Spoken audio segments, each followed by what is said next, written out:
Sebelum ni, saya pernah raise satu concern pasal moratorium ni. Kenapa bank negara decide untuk bagi instruction kepada semua bank supaya bagi penangguhan bayar loan selama 6 bulan. And then yang peliknya, semua bank cuba comply dengan instruction bank negara tu. Kenapa jadi sampai macam ni? Diorang ni tak rugi ke buat macam tu? Ataupun diorang ni dah hilang akal? Ataupun saya sendiri yang dah hilang akal? Waktu tu, saya ingat moratorium ni, segala benda akan freeze selama 6 bulan. Macam semua orang tahu, bila kita bayar installment bulanan, ada bahagian yang akan pergi kepada interest dan ada bahagian yang akan tolak prinsipal kita. Tapi bila semua bank dah keluarkan details pasal moratorium ni, saya perasan yang interest masih lagi dikira dalam tempoh moratorium ni. Maksudnya, interest tu akan berkumpul dalam tempoh 6 bulan yang kita tak bayar ni, dan kita satu hari nanti akan kena bayar juga jumlah interest tu. Jadi sekarang ni, siapa yang rugi sebenarnya? Apa beza accrued dengan compound interest? Saya Syafiq Mazli, I'm nobody but let's talk about property.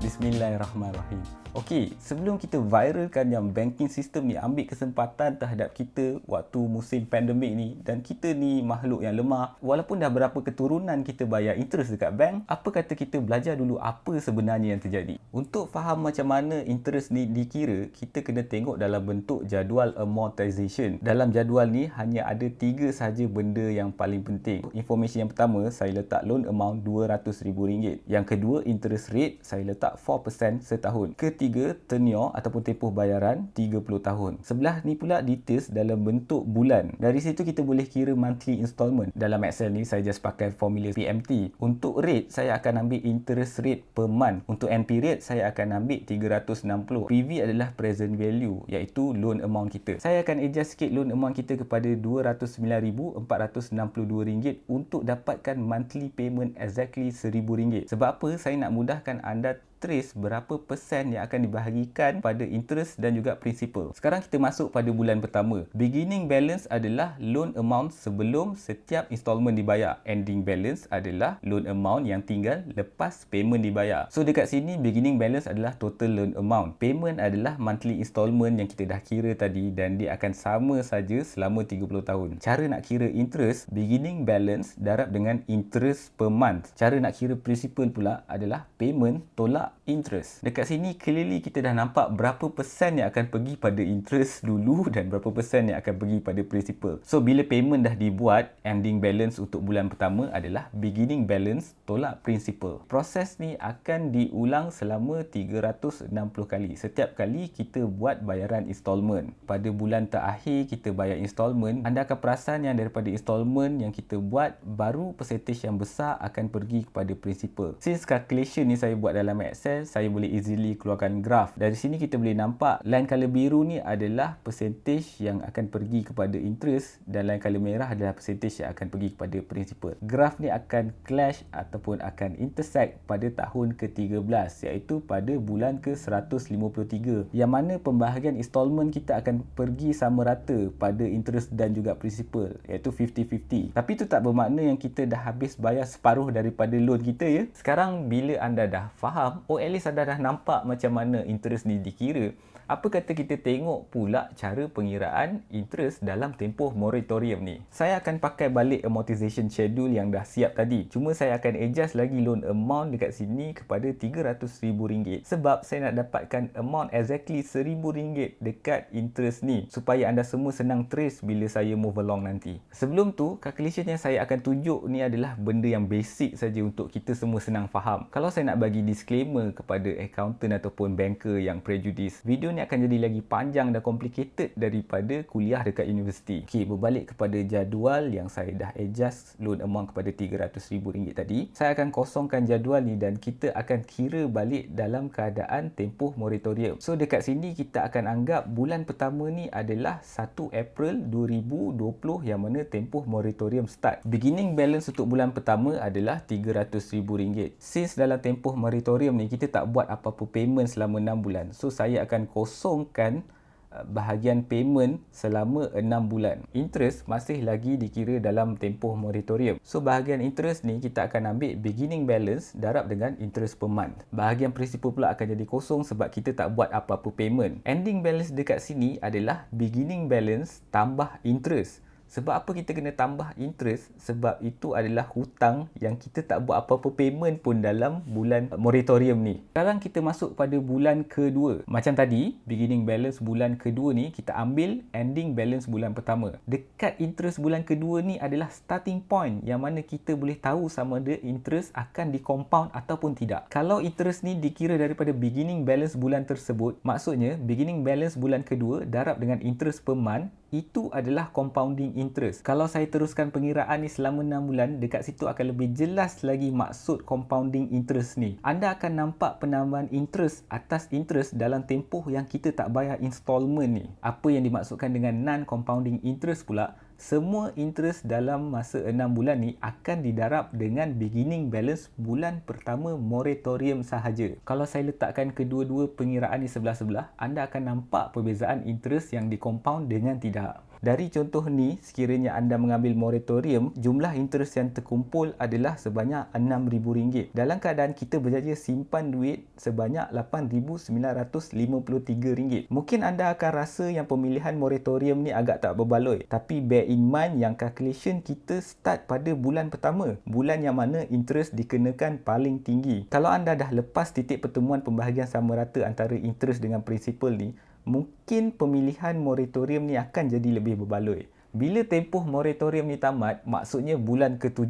Cara nak bayar interest terkumpul ni berbeza sikit ikut bank. Untuk bank yang panjangkan tempoh 6 bulan ni, contohnya CIMB, ada kemungkinan anda akan kena bayar interest terkumpul tu secara lump sum. Syarat dia mungkin lebih kurang sama dengan orang yang tengah bayar installment untuk rumah yang still under construction. Progressive payment yang terkumpul tu, diorang kena bayar lump sum sebelum diorang dapat kunci. Ada bank yang takkan panjangkan tempoh bayaran tu, dia akan stay macam asal, tapi dia akan adjust sikit installment untuk cover balik interest yang terkumpul waktu moratorium tu. Contohnya Maybank. Untuk nak tahu macam mana bank adjust balik installment kita, kita kena refer balik mortgage amortization schedule yang kita buat tadi. Sekarang kita akan fokus pada bulan ke-7. Kita tengok beginning balance bulan ke-7 ni, bank akan kira balik monthly payment based on beginning balance bulan ke-7. Cara nak kira installment baru ni, kita ambil balik formula Excel tadi, formula payment. Untuk rate, saya akan ambil interest per month. Untuk end period, kita akan ambil balance bulan yang tinggal. Untuk contoh saya ni, saya akan ambil 360 dan tolak dengan 6 bulan tempoh moratorium tadi. Present value pula, saya akan ambil beginning balance bulan ke-7. Dari situ kita akan dapat monthly payment yang baru. Ini adalah adjusted installment yang bank akan buat. Dan kita akan mula balik calculation macam tadi. Kiraan yang sama bulan ke-7 ni akan diulang balik sampai habis tenure. Dekat bulan yang terakhir ni, anda akan nampak yang ending balance akan jadi kosong, bermakna anda berjaya langsaikan hutang anda dengan adjusted installment yang baru. So sekarang ni anda dah tahu apa yang bank buat dekat anda waktu tempoh moratorium tu. Persoalan sekarang ni, patut tak kita ambil moratorium tu untuk buat saving selama 6 bulan ataupun kita bayar saja macam biasa? Okey, kita stop dekat situ dulu. Kalau anda perasan, pada 28 Mac, IMF ada declare yang kita telah masuk kepada era global recession yang baru. Yang mana recession kali ni lebih teruk daripada apa yang pernah terjadi dalam sejarah. Sebelum kita nak salahkan sesiapa, apa kata kita cuba tengok with a bigger picture dan kita cuba faham apa yang terjadi dekat ekonomi kita sekarang ni. Nak faham ekonomi ni, tak semestinya kita kena tahu benda-benda yang complicated macam inflation, deflation, quantitative easing ataupun deleveraging. Cukup sekadar kita tahu yang ekonomi terbentuk daripada transaction ataupun jual beli. Kalau saya nak bagi satu analogi yang lebih simple dengan apa yang tengah berlaku sekarang ni, coronavirus ni boleh merebak daripada seorang kepada 2 hingga 3 orang. Dan kalau dibiarkan berterusan, seluruh rakyat Malaysia boleh dijangkiti dengan penyakit coronavirus ni. Tapi dengan instruction movement control order daripada government untuk kita stay at home, dia dapat menghalang penyebaran virus ni sebab buat masa sekarang, ini adalah satu-satunya cara untuk menyelesaikan masalah pandemik COVID-19 ni. Ekonomi on the other hand, dia sama juga macam tadi, cuma dia berlaku dalam keadaan songsang. Kalau anda pernah tengok video yang sebelum ni, saya ada cakap yang one man spending is another man income. Dari situlah satu transaction of chain terbentuk yang membina ekonomi kita ni. Bila negara kita berada dalam movement control order dan ada negara lain yang berada dalam total lockdown, banyak transaction penting terpaksa dihentikan, membuatkan chain of transaction kita terputus. Kalau dibiarkan benda ni berterusan walaupun kita dah berjaya menyelesaikan masalah pandemik ni, ekonomi kita akan collapse. Dia macam domino effect yang mana semua bisnes yang ada dalam satu chain of transaction tu akan jatuh. Dan dia bukan jatuh macam ni. Dan dia juga bukan jatuh macam ni. Apa yang berlaku sekarang ni lebih teruk. Dia jatuh macam ni. Sebab kalau kita tengok sekarang ni, banyak business activity yang besar yang terpaksa diberhentikan. Contohnya airline, penerbangan sebab orang dah tak boleh travel. Hospitality ataupun perhotelan sebab orang sekarang berada di rumah masing-masing. Dan lagi satu contoh yang mungkin kita tak perasan adalah property development. Sebab banyak property construction terpaksa diberhentikan dan juga property transaction tak boleh berlaku sekarang. So, moratorium tu adalah preventive measure yang diambil oleh bank negara bagi mengelakkan ekonomi kita daripada terus collapse. Atas sebab rakyat tak mampu berbelanja selepas MCO ini ditamatkan. Jadi, bila kita dah tahu semua benda ni, apa yang kita boleh buat sekarang ni? Adakah kita kena buat panic saving pula? Ataupun panic selling? Yang mana kita kena jual aset kita ataupun jual toilet tisu dan juga roti gardenia yang kita buat waktu panic buying dulu. Bagi saya, panic saving dan juga panic selling ni adalah satu benda yang betul tapi agak kurang tepat sebab dia hanya membantu kita dalam masa yang singkat sahaja. Kalau saya boleh bagi pendapat saya, hanya ada dua sahaja yang anda boleh buat sekarang ni. Okay. Yang pertama adalah educate yourself.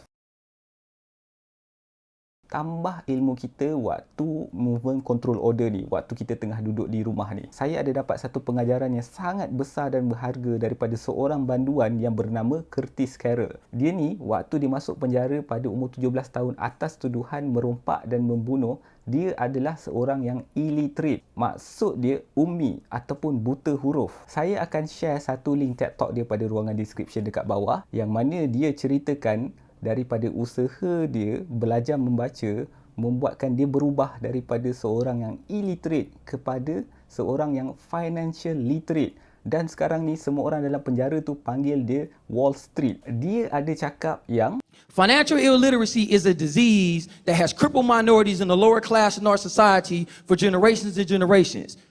And we should be furious about that. Bermaksud, bila kita tak pandai uruskan keuangan ni adalah satu epidemik, satu penyakit. Dengan cara kita educate diri kita daripada hari ke hari, kita akan satu hari nanti dapat bezakan benda yang kita betul-betul perlu dan benda yang kita nak. Saya nak quote satu klip interview video dia yang mana boleh buat kita sebagai orang biasa ni boleh jadi malu.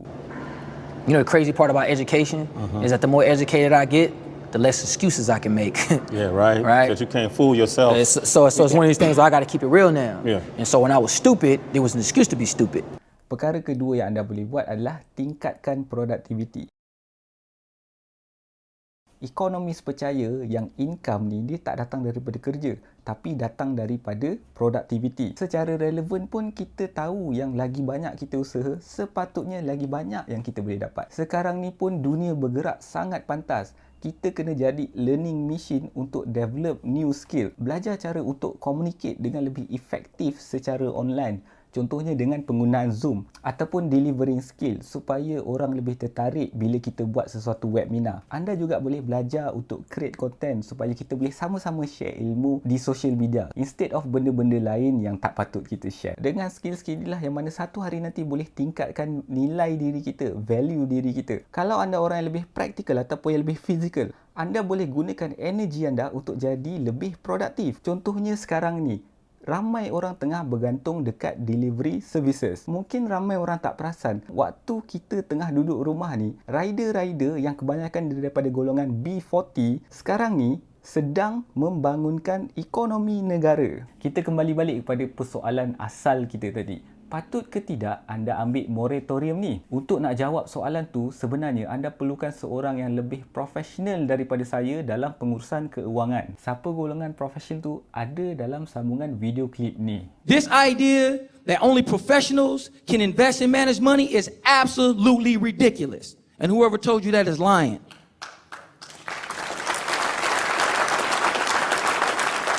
A professional is a person who knows his craft better than most. And nobody knows how much money you need, have, or want better than you, which means you are the professional. Financial literacy is not a skill, ladies and gentlemen, it's a lifestyle. Financial stability is a byproduct of a proper lifestyle.